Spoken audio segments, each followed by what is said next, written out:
Here we find a jade pumpkin from some age of jade in the Huang dynasty, putting into question whether Halloween was an idea entirely original to the Celtics, or if some little symbols here and there may be perhaps filtered over great lands and great mountain ranges to nestle themselves into the ancient collective consciousness.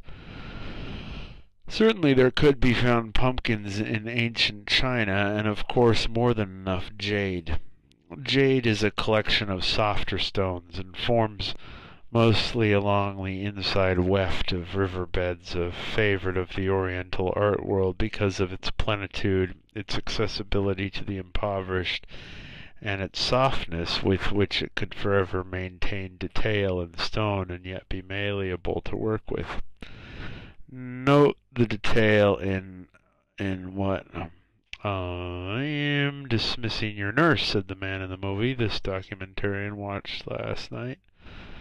It's simply a pumpkin, probably tossed off as a practice piece by the diligent and starving artist, but it still maintains the incredibly incisively elegant detail granted by the friendliness of the jade to the artist. The suspicious bit is the orange bit, and perhaps the British Museum found itself a goofball goofing off with ancient history in its curating ranks in this case, but this documentarian can't be sure. Sorry, that is white jade, by the by, as opposed to the green jade, the more commonly winked at jade we are about to see.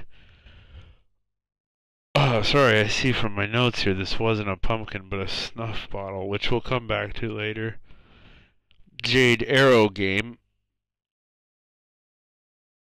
What at first appears a simple jade vase is actually a goal of sorts for the once popular arrow pitching game called Tohu, wherein the oriental personage would gather a bunch of smaller arrows, not weaponry arrows, but decorative arrows that could damage the skin if they were fired out of a miniature bow, for which there was no such bow to fire such small arrows. One by one the arrows would be tossed at the vase in an up and over arc, and each arrow that of course landed with its point stuck bottom of the vase downward was a winner.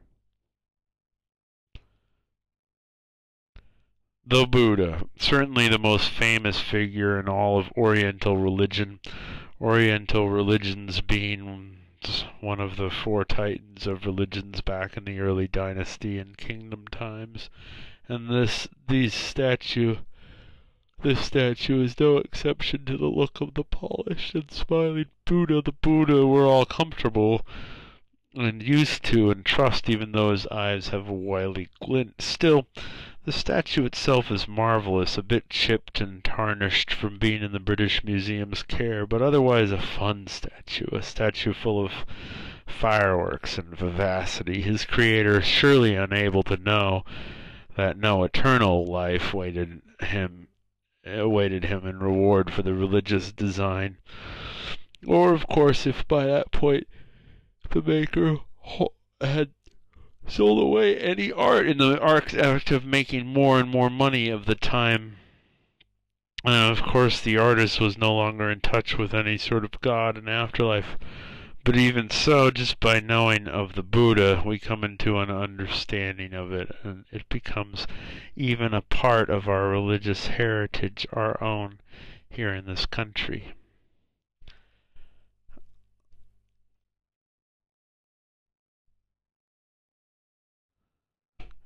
If nothing else, the ancient Orientals believed in wisdom and the way of the mind as well as the way of the sword.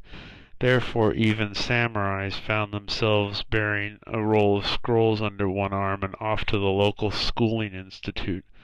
They didn't look none too happy about the circumstance, but they actually found a great inner peace in acquiring as much wisdom as possible, unlike the so-called wise men of today, even though they saw some light at the end of the tunnel and that you could go to your deathbed in the times thinking that you'd surely read every scroll in the universe, whereas today there's no hope to learning anything. Of course, there is the whole relation from poverty to stomach, and so, of course, this particular stern samurai was more likely one of the unfriendly upperclassmen of the time, but even so, the Orientals had a certain care for wisdom lacking in today's halls and libraries, all abandoned.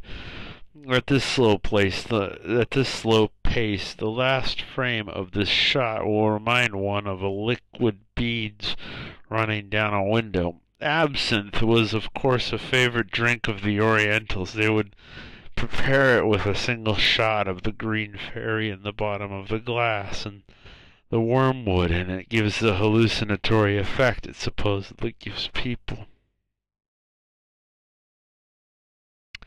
This porcelain camel, identified incorrectly as one of a pair of horses in the British Museum's upcoming tag, this porcelain camel raises its head proudly and walks across the desert with drapes of sand hanging off its dromedary self.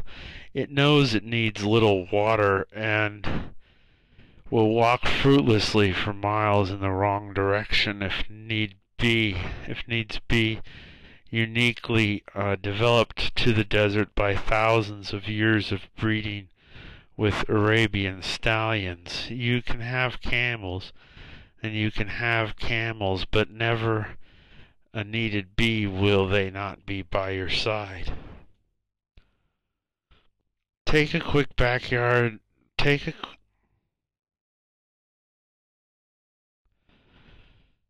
quick backward journey to the childhood of this documentarian, and you'll recall the discovery of the temple guardians in a sort of mass stand-up grave deep in the mountains of China. Thousands upon thousands of terracotta warriors built to guard the tomb of a vanished emperor, though even the builders of the warriors must have had singular minds to believe that the terracotta statues would actually physically truly guard the dead emperor, but they must have.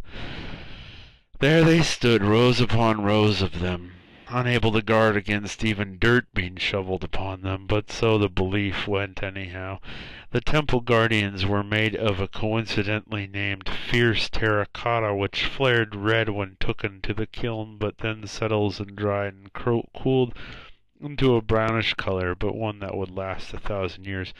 Many magazines were first on the scene of the extraordinary find of the army of Chinese terracotta army guarding the final resting place of their emperor, and one imagines reporters and archaeologists both throwing their clothes into those 80s versions of suitcases and hurrying off to China at the time on the first planes they could catch. Speaking of fierce, here's a fierce character, a half-man, half-dragon from the Ming Dynasty, savage and scary in his humanoid form.